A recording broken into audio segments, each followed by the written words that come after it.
Greetings.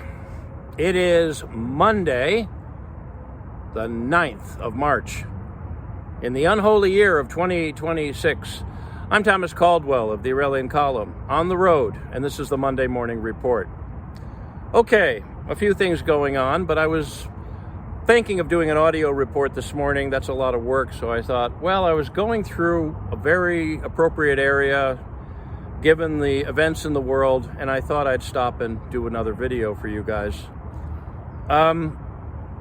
Well, everybody's terrified of gas prices. Oh yes, oh really? No one expected this. No one's ever dealt with this before. I mean, prices have not been this high since 2024, or 2022, excuse me, 4 years ago. Wow, what are we gonna do about this? We're gonna put up with it. As soon as this war is over, things are going to go back to normal. They always do. I'm in one of many Civil War battlefields you find in central United States, central mid-Atlantic region. And at one point, this was a hell on earth, but now it's a very peaceful, decent place. What we have to consider, though, is that the reason these problems are there, what Iran's obviously trying to do is get everybody to put pressure on the United States to stop the fighting so that, well, gas prices will go down and people will make money again in the Middle East, and people will be able to go out on road trips cheaper than they usually do.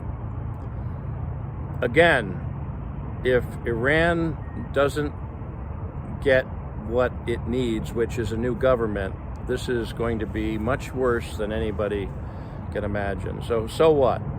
We're going to have higher gas prices for a while. Good case for better public transportation in the United States, which is an abysmal failure. Our public transportation in this country is far worse than our healthcare system, and boy, does that say something. Yeah, but there's other things going on in the world right now that are more human-faced, and that is the fate of the lionesses in Australia. A lot of you haven't heard about that probably, but the Iranians sent a women's soccer in America, that's, football. In the United States, we call that soccer. They went to a international match in Australia, and during the medal ceremony, or some sort of ceremony, they didn't salute or sing their national anthem when it was played. Ooh. And now in Iran, they've come on state TV saying they're traitors in times of war and should be dealt with harshly. And we all know what that means, especially if they're women. I can't use the R word because this will probably show up on YouTube and a few places like that, but they will be brutally mass sexually assaulted. And then they'll be stoned to death or something delicious like that, because that's the way these filthy savages that have been running Iran since 1979 think. Okay, that's just what's going to happen to them. Now, they gave the international sign of distress, and if you're not sure what that is, that's when you do this.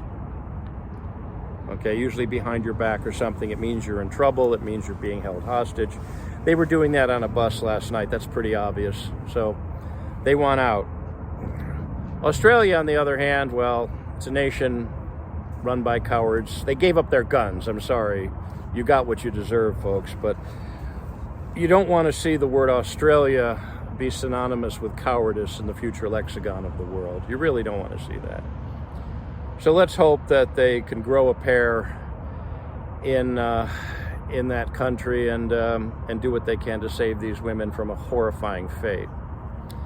Some of the reports I'm getting out of the Middle East are that the missile attacks, which are promised to not happen and then happen, are much less common than they were a couple of days ago. In spite of what you're seeing in the news, things do seem to be calming down. And probably that's because, well, the Americans started bombing and the Israelis started bombing fuel facilities. That was probably a backup plan, because once you have no oil or gasoline, you can't really move your stuff around or move your personnel around, so that's probably part of it. That can be rebuilt. But the U.S. cannot lose this one. And the Islamic Republic of Iran must be destroyed. Again, I wouldn't have done it this way. I would have just bought them off. I mean, Nothing's more effective than a CIA operative with a suitcase full of money and a new identity in some country. But no, it's not the way it's happening. The U.S. has to win this one. Otherwise, you think gas prices are high now? Or going to get high? No, it'll be a real bad time if this doesn't end the way it really needs to end. You know, the reason I picked this location, an old American Civil War battlefield, was because it's a reminder that no matter how bad things can get, no matter how many people are involved in a conflict, a war, at the end of the day, it ends eventually. It really does. The birds come back and build nests. The tourists come and gawk and wonder, wow, that went on here? I predict someday this will happen in the countries that we see in the Middle East. I have friends that do live in that part of the world, and they said it's wonderful in many places. Bahrain, Dubai, which is I've been to a couple of times. It's a magical location. So that part of the world has enormous potential. But what's standing in the way is religious insanity. Real insanity. All of the craziness that's come out of that part of the world has originated from the regime in Tehran. Since the Americans abandoned them, Jimmy Carter, cursed be his name, betrayed the Shah. You know, and people are concerned about gas prices being a little bit inconvenient because that's what's going to happen. It's going to go back once this is over, unless the U.S. loses. So I'm going to leave you with this since I have a lot to do and this was unscheduled. I named this channel the Aurelian Column. That's a bit of a play on words because it's named after Marcus Aurelius, the Roman emperor, who was also a brilliant philosopher. Anybody out there should read Meditations by Marcus Aurelius. It was a brilliant book back in the day and even now. And it's about the Stoic school of philosophy. Now, that is a big topic, much bigger than I can go into now, but I'm a guy that is pretty much into that. And one of the things that is taught is how to deal with all the curveballs that's thrown at you in life. Not just the life of an individual, but the life of a nation or the life of a people. It's not what happens to you that is really that relevant, because it's always going to be difficult. There's always going to be challenges. There's always going to be fights. There's always going to be a fight for survival, really.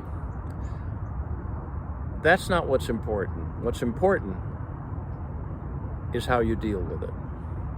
How does a nation deal with it? How do you as an individual deal with it? That is what really needs to be focused on.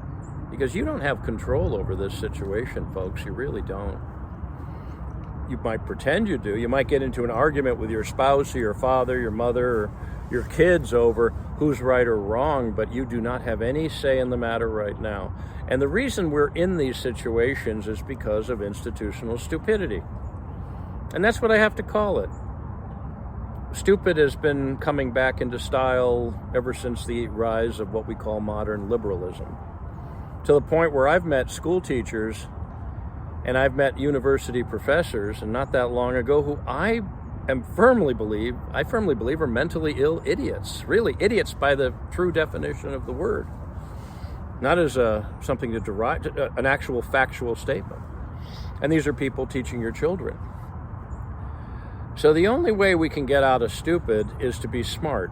And the only way to be smart is to fill your brain with quality knowledge. I am a big proponent of reading, and anyone who hangs out with me long enough knows that.